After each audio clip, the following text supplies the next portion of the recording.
Que mi padre fuera cazador y pescador y le gustara la naturaleza fue decisivo para que yo me hiciera biólogo.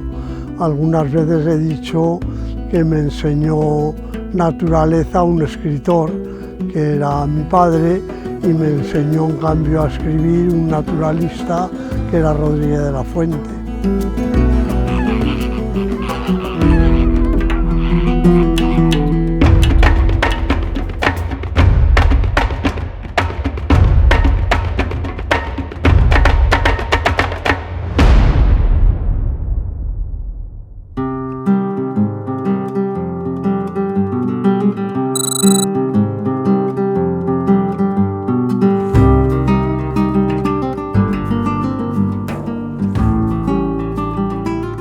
El mismo día que hice el último examen de la carrera, me llamó Rodríguez de la Fuente por teléfono para plantearme la posibilidad de trabajar con él en la Enciclopedia Salvat de la Fauna.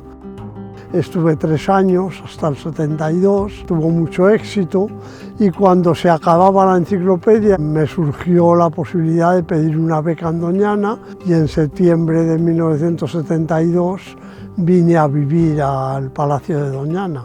No había electricidad ni había teléfono, vivían unas pocas familias de guardas, unos caseros. Llegamos unos personajillos que no sabíamos nada, muy jóvenes, y la gente de aquí no sabía muy bien si veníamos a mandar o a ser mandados, ¿no? Y bueno, aprendíamos mucho y vivíamos inmersos en la naturaleza, prácticamente no veíamos otra cosa. Todo el día en el campo, anotando, cogiendo datos, contando huevos de los nidos, molestando a los bichos probablemente, y eso al guarda tradicional le sentaba muy mal, ¿no? La Estación Biológica de Doñana es un centro de investigación creado antes de que existiera el Parque Nacional de Doñana. Gestiona la Reserva Biológica de Doñana, que fue el embrión del Parque Nacional, y en este sentido, pues Doñana es toda mi vida como investigador. En Doñana yo pasé de becario a ser luego funcionario investigador del Consejo Superior de Investigaciones Científicas, y años después, a los 40 años, director de la Estación Biológica de Doñana, donde por entonces pues venía el presidente de gobierno, que era Felipe González, y muchísimas personalidades de todo el mundo.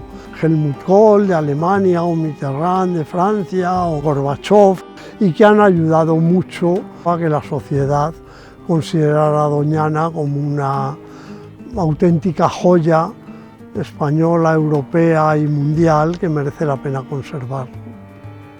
Doñana es sobre todo famosa por las aves acuáticas.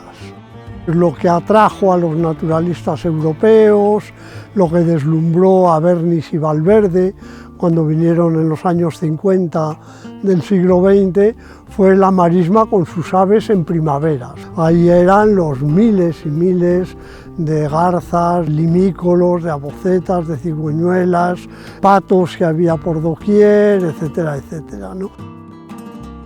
Pero además había ya en el monte lince ibérico, que quedaba en muy pocos sitios, y había águilas imperiales, que quedaban en pocos sitios, y era un coto de caza aristocrático, y había jabalíes, gamos, ciervos, etcétera, etcétera, ¿no? Es decir, hay dos grandes mundos, las marismas y el monte, o las marismas y los cotos.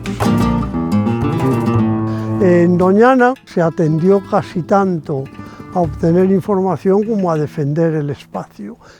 Empezamos a darnos cuenta de cómo el entorno era fundamental, de cómo se iba deteriorando la parte de reserva porque se estropeaba lo de fuera, de cómo el agua que nos llegaba dependía de lo que se hacía con el agua en otros sitios. Se empezaron a constatar que los espacios naturales protegidos no estaban aislados del exterior. Entonces, González Bernaldez, un catedrático de ecología, dijo que Doñana nos ha enseñado que hay que desparquerizar los parques, parquerizando el entorno.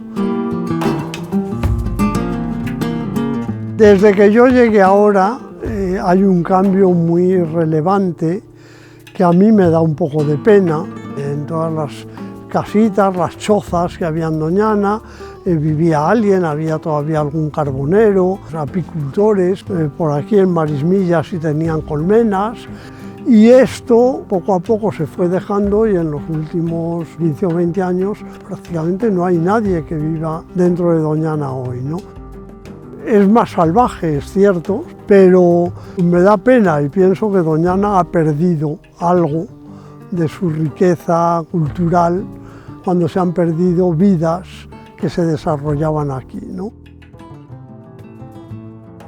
Creo no equivocarme diciendo que Doñana ha conformado mi manera de trabajar, mis relaciones con otras personas, me ha enseñado, por ejemplo, la relevancia de las gentes locales en la conservación de Doñana. Llegamos aquí pensando que protegiendo esto de la influencia humana se iba a conservar y pronto nos dimos cuenta de que necesitábamos los saberes de la gente que había estado aquí, de que los usos tradicionales eran fundamentales. Entonces, Doñana y mi vida son indisolubles, no solo en mi vida profesional, en todos los aspectos de mi vida.